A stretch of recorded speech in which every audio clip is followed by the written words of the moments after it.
இது தொடர்பாக கருத்துக்களை வழங்குவதற்காக நம்மோடு இணைகிறார் மூத்த வழக்கறிஞர் தமிழ்மணி அவர்கள். வணக்கம் திரு தமிழ்மணி. இந்த வழக்கில் உச்சநீதிமன்றம் தன்னுடைய கருத்தை பதிவு செஞ்சதற்கு நீங்க பார்த்திருப்பீங்க, உங்களோட கருத்து என்ன? அது ஒரு மிக மிக மேலெழுந்த வாரியான கருத்து. இதுக்கு முன்னாடி சென்னையில 2 நீதிபதிகள் நீங்க கிட்டத்தட்ட சிறை வச்சு ஸ்டேட்மெண்ட் வாங்கினீங்கன்னா சொன்னாங்க. பெரிய பரபரப்பை உண்டாக்குச்சு இதே வழக்கு. பிறகு அந்த 2 பேரும் நாங்க விசாரிக்க மாட்டோம், ஏன்னா அவ்வளவு மெட்டீரியல் கலெக்ட் பண்ணிட்டாங்க. இது நீங்க சில விஷயங்களை மேலெழுந்த வாரியா முதல் பார்வை பார்க்கிற போது அப்படி தோணும். அது இயற்கை. ஒரு கவுண்டரை இவங்க போட்டு என்னென்ன டீட்டெயில் கலெக்ட் பண்ணிருக்கிறாங்கன்னு என்போர்ஸ்மெண்ட் டைரக்டரேட் சொன்னால் நாடே கிடுகிடுத்து போயிடும். எனக்கு தெரிஞ்ச வரைக்கும் 95% இன்ஃபர்மேஷன் யாருக்கு படம் போச்சு, அரசியல்ல உள்ளவங்க அரசியல்ல இல்லாதவங்க அவ்வளவு பேருக்கும் போச்சு. ஒரு பாட்டிலுக்கு 10 ரூபா வாங்குறது ஊரே சிரிக்குது. அதுக்கு என்போர்ஸ்மெண்ட் டைரக்டரேட்லாம் தேவையில்லை. எனவே இதை ஸ்டே விக்கெட் பண்ணிடுவாங்க. இவங்களை பொறுத்த வரைக்கும் 95% என்போர்ஸ்மெண்ட் டைரக்டரேட் மெட்டீரியலை கரெக்ட் பண்ணிட்டாங்க. எனவே இந்த ஸ்டே விக்கெட் ஆயிடும்னு கருதுறேன். அது இந்த பாட்டிலுக்கு 10 ரூபாய் அப்படின்ற விஷயங்களை சொன்னீங்க திரு தமிழ்மணி. அதை என்ன வாதமா வச்சிருக்காங்கன்னா, தனிநபர்கள் செய்யக்கூடிய அந்த தவறுகளுக்கு நிர்வாகம் எப்படி பொறுப்பாகும் அப்படின்னு. தனிநபர்கள் 10 ரூபாய் வாங்குறாங்கன்னு தானே இந்த வழக்கிலே எஃப்ஐஆர் அடிப்படையில் பதிவு செய்யப்பட்டிருக்கு. சார், அதெல்லாம் அழகா கேட்டிருக்கீங்க. இப்படிப்பட்ட ஒரு கேள்வியை நான் எதிர்பார்க்கிறேன். ஒரு தனிநபர் ஒரு ஊர்ல வாங்கினால் அது கரெக்ட்.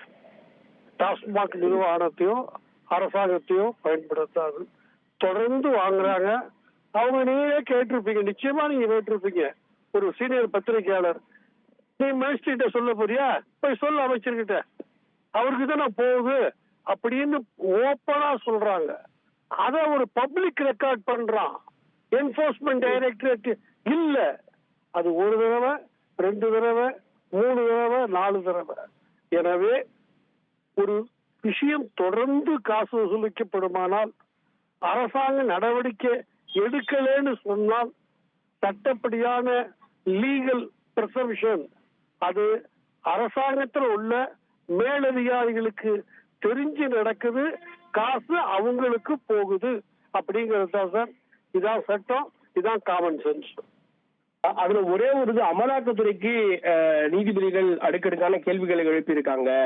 வரம்பை மீறி நடந்து கொண்டிருக்கிறது அப்படின்ற அந்த ஒரு அடிப்படையில உச்சநீதிமன்றம் அவங்களை கண்டிச்சிருக்கிறதா கூட தகவல் வருது. எந்த அடிப்படையில இந்த கண்டிப்பு இருக்குன்னு நினைக்கிறீங்க சார்? எல்லாமே இன்னும் அவங்க கவுண்டர் கூட போடல.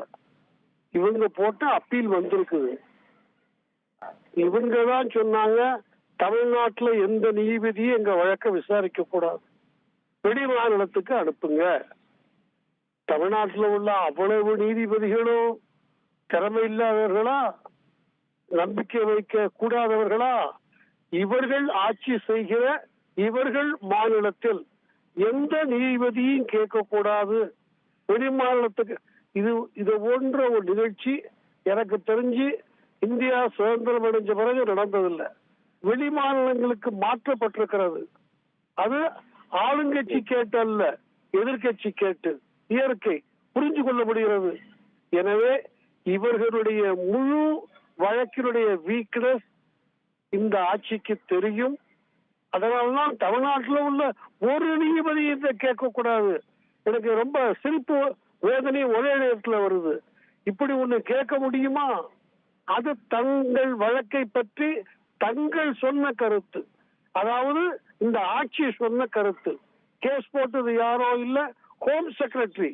தயவு செஞ்சு புரிஞ்சுக்கோங்க, ஒரு ஹோம் செக்ரட்டரி கொடுத்த சர்டிபிகேட் தமிழ்நாட்டில் உள்ள எந்த நீதிபதியும் இந்த வழக்கை விசாரிக்க கூடாது. இதற்கு மேலே சொன்னால் நீதித்துறை பாதிக்கப்படும் நான் சொல்லல.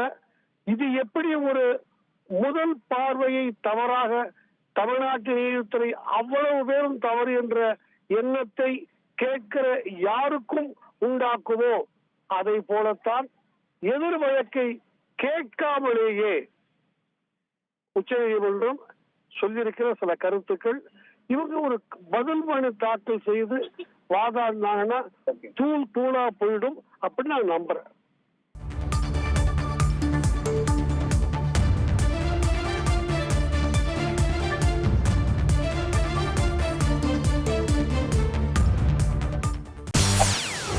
செய்திகளை உடனுக்குடன் தெரிந்து கொள்ள உடனே சப்ஸ்கிரைப் பண்ணுங்க.